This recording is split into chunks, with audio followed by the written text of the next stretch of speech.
Hi friends, welcome back to my channel. ఈరోజు మన recipe వచ్చేసి కేసరి లడ్డు. ముందుగా ప్యాన్ పెట్టుకొని దాంట్లో కొంచెం నెయ్యి వేసుకోవాలి. తర్వాత జీడిపప్పు కిస్మిస్ వేసుకోవాలి. మెల్లిగా వాటిని దూరగా వేయించిన తర్వాత ఉప్మా రవ్వ తీసుకొని వేయించుకోవాలి. తర్వాత దాన్ని ఒక బాక్స్లో తీసుకొని దాంట్లో మిల్క్ యాడ్ చేసుకోవాలి. స్మూత్గా మిక్స్ చేసుకున్న తర్వాత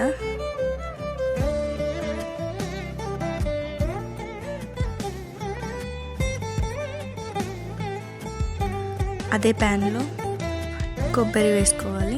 కొబ్బరి కూడా దూరగా వేయించుకోవాలి. అది పక్కన పెట్టి అదే ప్యాన్లో షుగర్ వేసుకోవాలి. దాంట్లో కొన్ని వాటర్ పోసుకోవాలి. షుగర్లో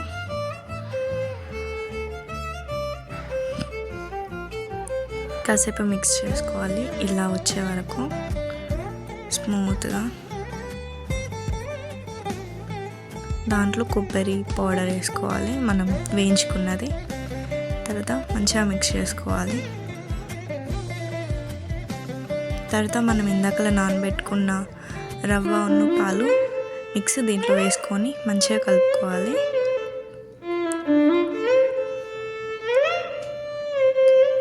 తర్వాత మనం వేయించుకున్న జీడిపప్పు కిస్మిస్ వేసుకోవాలి. దీంట్లో వేసుకున్న తర్వాత మంచిగా నీట్గా కలుపుకోవాలి.